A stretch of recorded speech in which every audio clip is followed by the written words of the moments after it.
engine running. Absolute genius. Get this.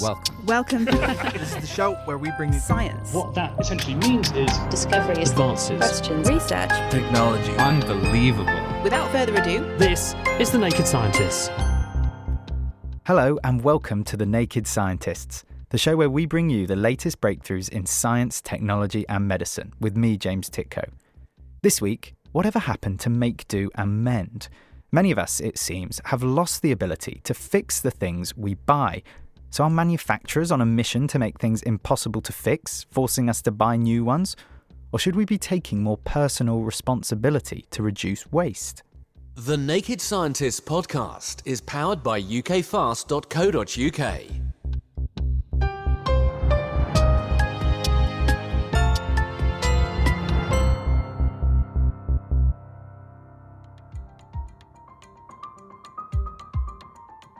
According to Uswitch, the UK generates the second highest amount of electronic waste, or e-waste, of anywhere in the world.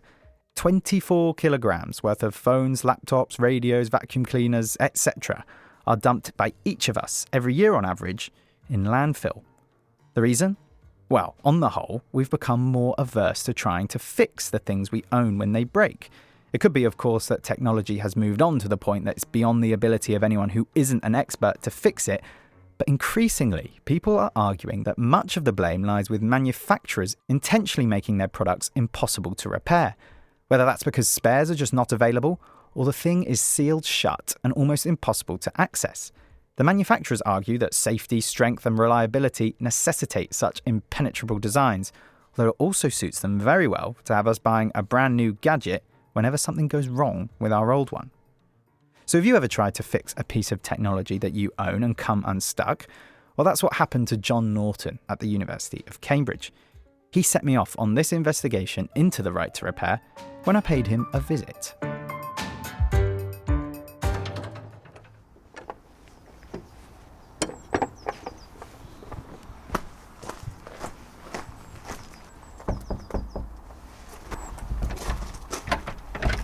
indeed. Hello, John. How are you? Good. Thank you for coming.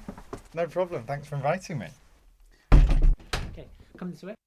Well, my most precious electronic object anyway, was given to me by a dear friend. But after a while it gave up the ghost. Battery went, the hard drive failed. And it was hard to get into. That was the real problem. How do we open it up so we can get at it? Cunningly designed screws for which no normal person has a screwdriver. Now, you could not bring that to a store. In fact, if you tried to, they'd say, well, that's an interesting antique now. Would you like to put it in the bin? There's an environmental cost to all this as well, isn't there? There is, because given that these devices have actually quite long lives, if you ignore the fashion side of it, the model of making consumers or persuading consumers that they really want the next one raises a question, which is what happens to the old one? And they're getting discarded. So where are they going? They're going to mountains of e-waste. They're not really being effectively recycled. And it's unnecessary waste in some respects, because there's no, if the stuff works for 20 years, why don't we keep it for 20 years? So what do we do about it? Is this something that the government can intervene in? It's something that only governments can intervene in, really, because the only way of making this better, I think, is to have legal restraints. Because the one thing you can, in general, hope for is that corporations obey the law. They don't do much else, but they do obey the law in general, partly because they're worried about the legal consequences. So you need legislation. And one of the things that we have needed for a long time is a legal right to repair devices.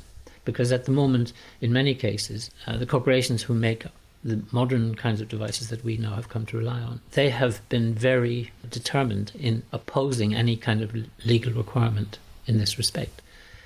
And they do use a whole range of techniques for making the right to repair difficult to implement. For example, they make their devices very difficult to open. As you found out. As I found out. What you'd need to open a device requires the kind of screwdriver you have never heard of. As we speak, you're looking at the iFixit toolkit that I've got. That has screwdriver heads that you've never seen before. I can attest to that. and so that's one technique. And also then they use the law. For example, This is true for most of these manufacturers.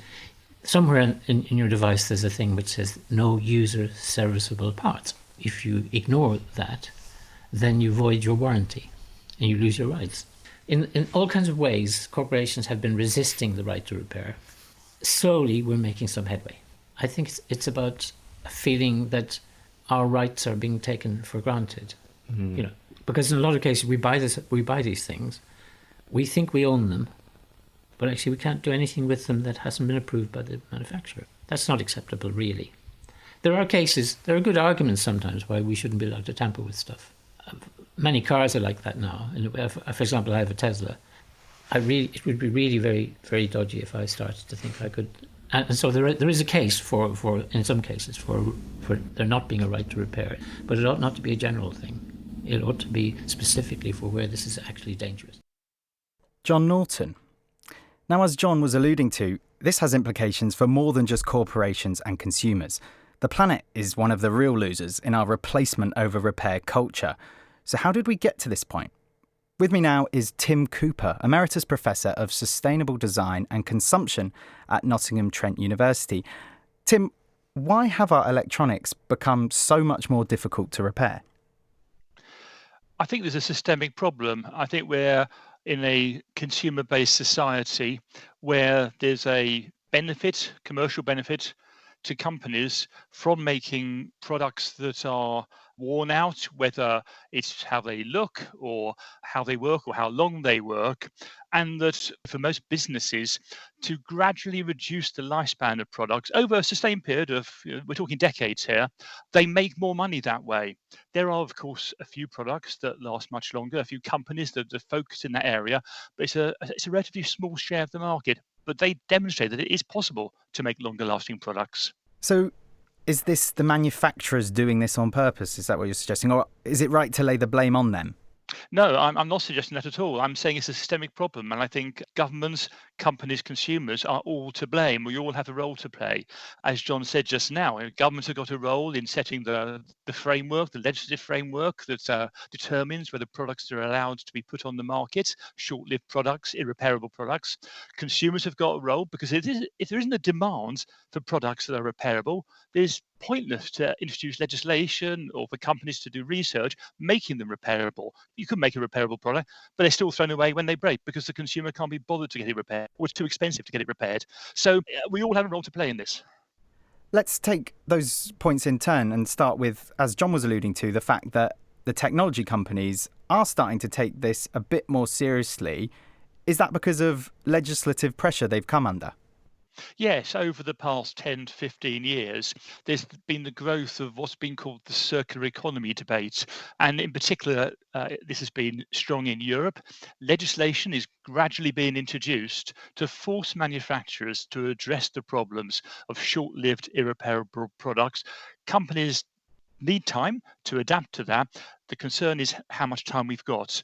And certainly, as John was alluding to earlier, too many companies are trying to slow down the process. But the process is inevitable because we all know that the whole world can't live in the way that rich industrialized countries have been doing in recent years. We all have to move onto a more sustainable path where there's far less waste, where products last longer and at end of life, they're fully recyclable. In practical terms, what's being done to make repairing electronics simpler? Well, a number of things are happening. In terms of the requirements, over time, we're going to see products labelled with their repairability and with their durability. Already that's happened in France. They brought in legislation before the European Union has done. That came into force, I think, 3 or 4 years ago now, where a small number of products now, when you buy them, there's a label that says how repairable they are. The European Union is moving in that direction, and those labels will be ready probably by around 2025 on a limited number of products. And as they do this, consumers will be able to make informed judgments as to whether or not they want to buy a product. And I think we'll see the same kind of trend as we did with energy labels, that people will say, well, why would I buy a product that's designed not to be repaired when there's one that could be repaired? I mean, that's only part of the problem. As I just said a moment ago, we still need to have the question of how expensive it is to repair products rather than replacement. And we still still need that sort of desire to keep things going for longer, which means we have to have products that are designed for upgradability, particularly in the high-tech sector. I'm pleased to hear your optimism when it comes to consumers and their approach to buying products that they know will be more sustainable, even if it might hit them in the pocket. How have you come to that confidence? Well, maybe that was slightly misleading if I was optimistic. I think what I was trying to say was that consumers need to play their part, and there is evidence that if products are longer lasting but better value for money, then they will move in that direction. I mean, consumers are often irrational, but they're often very rational indeed. And if they see products on the market and one is cheaper than another, and there's no real assurance that the one of a particular brand or a particular functionality will last long, they won't pay the extra. So we do need to have the communication to consumers to put them on the right track. We also need to raise people's expectations. I think people in my generation, we were used to products being designed to last for as long as possible. It's only really in recent decades that we've moved to a society where people do treat electrical goods as throwaway items. And then the legislation actually isn't very strong on that at the moment. So these new laws, right to repair legislation, for example, the revisions to the Eco Design Directive, they actually tend to focus on the large products. One of my concerns and one of my frustrations are small appliances, which are proliferating in the industrialized countries. And those products are often very short-lived. Tim, stay with us. More from you later. Thank you very much, Tim Cooper.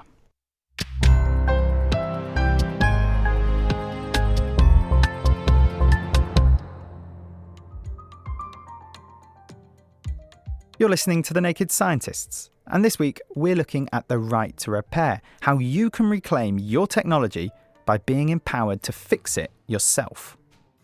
Now, one prong of the right to repair movement's plan to reduce waste of all kinds is to help people directly with fixing their things at community events known as repair cafes.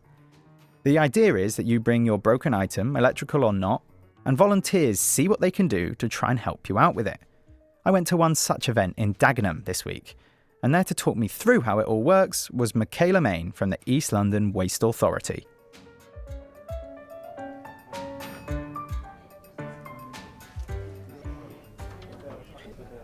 We've got electrical fixers from Restart, brilliant organisation. We also have Chemi delivering us some textile repairs. We have Trailnet, who are outside doing some bike repairs and MOTs. We sort of say to people, come along and we'll try our best. We can't guarantee a fix, but maybe the electrical repairers can diagnose a problem at least and suggest a spare part that somebody could get, and that's on the right step to the repair. Some people might want to bring large items. We did have a request for someone to bring a lawnmower today, but I actually did put them off and I did sort of signpost them to Restart because there's lots of forums, lots of people having discussions.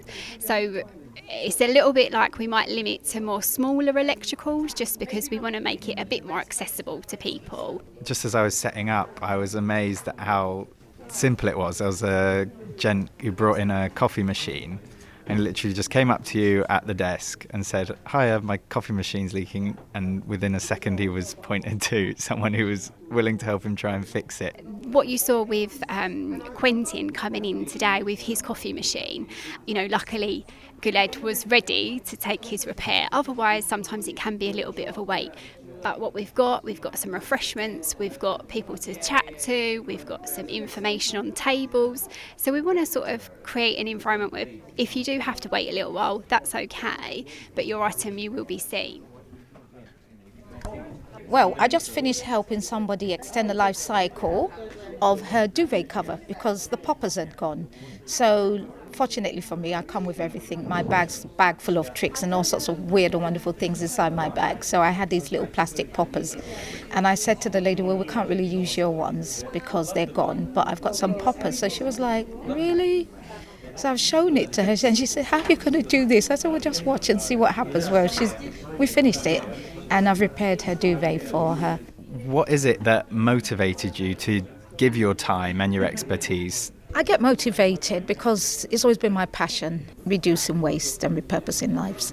And what I've discovered is it's a skill that we're losing. Fast fashion is a big problem. It causes too much problems, carbon emissions. If people can't repair it, they throw it away. Now, you can extend the life cycle of a garment. And it just slows you down from buying too much. We need to take our planet more serious. I'm a person who's very much passionate about our environment. Yes, my name is Stefania and I'm volunteer for the Restart project. Before I interrupted you, what is it that you were doing? I was studying up after a fail repairing that was a steam iron that for some reason wasn't working. We tried to open it and I give up. Sometimes it's not easy. We take a lot of time to open it because there were 2 different safety screws, and that is the main issue for us to get inside the items. We found 50 different screws in all the items that we repair. In practice, you're supposed to have 50 different screwdrivers. That is crazy. You've just sort of started this afternoon's slot, and there's already a bit of a busyness about the place. So we had a gentleman called Joe come in this afternoon just before we'd opened, and he said, I saw a poster, but there wasn't a telephone number to call. I don't go online. So it's having the right advertising. But also what we actually want to encourage and we want to see is community groups setting it up themselves. That's much more sustainable. Eventually, funding runs out. Funding always runs out. But if we've got community groups that we can support, that can keep it going that little bit longer. Is there a lack of confidence that you see with people who bring their things in? Relatively simple fixes that people are not confident enough to do themselves. So as much about fixing things, it's about showing people that it can be done.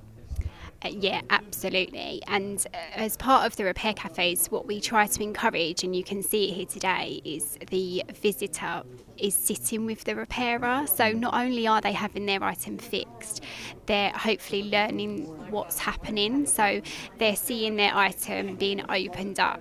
And this afternoon we'll have a children's workshop as well. So they'll be learning how to use a screwdriver and how to unscrew something. The other thing is that, lots of us will say that items are made to be thrown away, to buy the new one. And actually, that is very true. But also that's the easy way out. I think that sort of makes people feel a little bit less guilty. There you have it. Repaired rather than made in Dagenham these days. And if you like the sound of what you just heard, look up the Restart project to find out where and when your nearest repair cafe is going to take place. Time now to hear from another passionate repairer, writer, designer and ex-Naked Scientist, Diana O'Carroll. Now, over the past few years, she's been dedicating lots of her time to repairing old Kenwood machines. For the uninitiated, Kenwood is a manufacturer of domestic appliances, best known for food mixers. I spoke to Diana to find out more about her hobby repairing machines, some of which are over half a century old. I do have some modern things. I have the iPhone and a little robot vacuum cleaner, but I also have Kenwood machines and mixers from the 50s and 70s, and I enjoy fixing them and taking them apart and stripping them right back to their components and then putting it all back together again. If you don't mind me asking, why? Well, it started off just as a challenge, really. It was like doing a jigsaw puzzle, but at the end, instead of getting a pretty picture, you got something that actually worked and that you could use. And while I was doing this, I just learned so much about how the quality of the components can affect what you end up with, how long something lasts. I realised how easy it was to repair these older machines. It started out as sort of a point of intrigue, and then by very nature of the fact that you could do it, in contrast to modern tech, it became liberating almost. We have technology that's, sort of just sitting around, very, very cheaply available, can still do a really, really good job.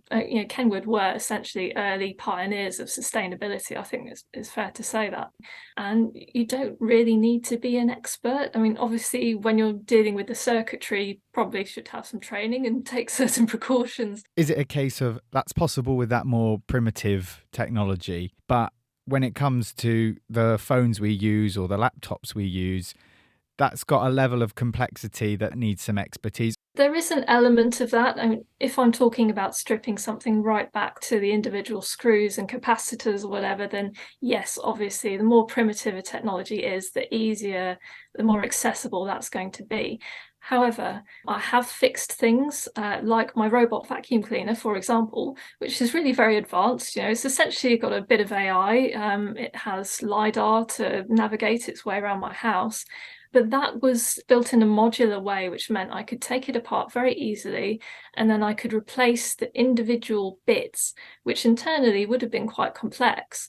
But you can just buy these parts, quite cheaply. So for example, the bit that I needed to replace was a little motor which spun the LiDAR sensor around in the top because that had worn out. And it cost me about £10. I just replaced it. It took me 10 minutes and it was working again. And that was because the company had made it easier for me to do because of the way they'd built this machine. Does it anger you, if I was to take it that far, to think that you could take a piece of technology that's a couple of years older and you ask them to fix it for you and they essentially tell you where to go? I have been frustrated in the past. There was one item that I knew it was a really easy repair for the company to do. It wasn't something that I could do because I didn't have the right machines to do it. But I knew for a manufacturer, they could do that really easily, really cheaply. It would mean that, no more components would have to be used and the item could continue being used. It wouldn't have to go to landfill.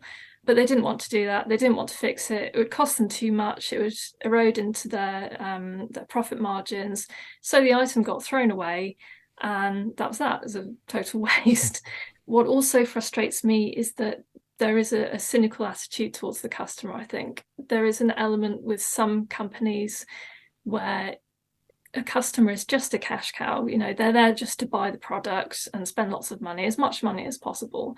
And it's no longer about creating a product which is, not only nice to use, not only useful, but good quality and will last and can be kept working for many years. Diana O'Carroll there, author of Kenwood, The Ultimate Guide to Kitchen Tech. Tim Cooper is still with us. And Tim, before we get on to discussing some of the ways out of this predicament, one thing I want to ask, because it keeps coming up in the case of electrical items in particular, it came up at the Repair Cafe and Diana mentioned it just now, is just how difficult it often is to get inside these devices. What's going on there? Why is that such a problem? Well, it's a problem because it actually slows down the repair process, and time is money. The longer it takes a repairer to open the bit of kit, the more expensive it's going to be. My question was more why it's been allowed to be this way, that it's so hard to get into these items. I think it's to do with a degree of complacency and what's been called the desire for the new. It's the fact that consumers are very happy to replace things because sometimes we actually would quite like something that's new and fresh and shiny and has the latest features. And if it's developed a fault, then not being able to get it repaired or finding it a little bit too expensive to get it repaired is a good excuse for buying something that you really would like to have instead of the old thing.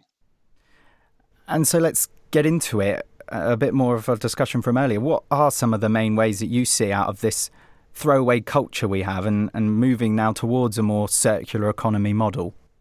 Well, I've already mentioned a couple, which is to improve labelling of products so consumers know what they're getting. We know about energy efficiency.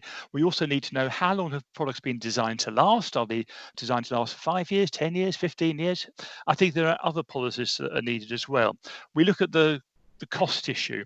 Many consumers buy new because the cost of the repair is as expensive, even more expensive than the cost of replacing the item. That can be helped to a degree by changing legislation, by, for example, getting rid of VAT on repair work, which has already been done in several European countries. Sweden, for example, reduced their VAT rate several years ago. Czech Republic have, and others have certainly considered that. Britain now has a degree of freedom because, of course, we're not in the European Union, so that was often an excuse. So one thing is to change the economics to make it more likely that someone will repair something. Another way forward is to look at guarantees. Now, most people, when they buy a product, they're wanting something often which is functional. They don't buy a washing machine because they want a square block of metal with a drum that goes round and round. They want clean clothes. So why not move towards a society where you're buying that service, where there's a guarantee that that product will last, and put the onus on the manufacturer to design it in a way that if it breaks, they have to pay for it. We need to move towards a society where expectations have grown. So with small appliances, nothing will last less than 5 years. For large appliances, nothing will last less than 10 years. And ideally, a lot longer than that. I'd like to play this clip out now. It's another excerpt from my chat with John Norton. It relates to the idea that we haven't touched on so far, but was related to all this, which is planned obsolescence. Have a listen. Planned obsolescence is actually a very old idea, and it goes back at least as far as the early days of the automobile, because in the United States in the 1920s, Henry Ford invented a way of making cars. He invented a production line system, established a way of doing things which has lasted for a century. Ford was a very utilitarian man. He believed he should produce cars that ordinary Americans could use. He famously said you can have any colour of a Model T Ford that you want, as long as it's black. And then along come other car manufacturers, most particularly what became General Motors, led by a man called Alfred Sloan. And his great idea was that we should harness some of the weaknesses of human nature, which is that for some reason, hard to explain, but we're always trying to keep up with the Joneses. And he came up with this idea that you design each model for a particular life, and the life could be a year. The effective life could be a year, even though the thing can go over 20 years. What you do is you introduce cosmetic changes from year to year, so that people who bought last year's model, they suddenly get worried when their neighbour has this year's model, which has got different fins, or it's got different chrome, or it's got some different kind of cosmetic changes. And that proved to be very successful, and it came to be known as planned obsolescence, where you design something to have a fixed life. So planned obsolescence, as I was saying, it's a related but importantly distinct idea to making the right to repair difficult. Does planned obsolescence also have a part to play in modern e-waste? Yes, it does. I think that this is quite a complex issue, because the point about planned obsolescence is that it's an intention, it's a decision to curtail the lifespan of something shorter than that which could be designed to last. So in other words, they're saying, well, we could make it last 15 years, but we're going to make it last 10 years. Although it's far better environmentally to design products that last longer, that will affect the cost and the price to consumers. And many people would counter the argument for increased longevity and increased repairability by saying, well, actually, we need cheaper products so poor people can afford them. And I think that's a very soundly made argument. And it just highlights the fact that the issue is complex, and governments have to address issues of social justice alongside environmental issues, because to make a throwaway society where stuff is cheap, that has to be solved. And if it means having to increase the affluence of poorer people so they can afford what are essentials of life these days, certainly for things like washing machines and the like, then the government should look at what it's doing in terms of the growth between the rich and poor, and address that, as well as addressing the environmental issues. We've run out of time. Thank you, Tim, for providing an overview of the issue in the short time we've had today. That's Tim Cooper from Nottingham Trent University. And I hope we've done some justice to this very multifaceted topic. I particularly like Tim's point, I must say, about trying to increase the degree to which it's the manufacturer's problem when an item breaks, giving them that incentive to make it long-lasting in the first place. Next time, we'll be investigating how we might find life across the universe. Could Mars have once harboured life? How might we detect planets that host life? And what might be the quickest way of getting there? The Naked Scientists comes to you from the University of Cambridge's Institute of Continuing Education. It's supported by Rolls-Royce. I'm James Titko. Thanks very much for listening. And until next time, goodbye.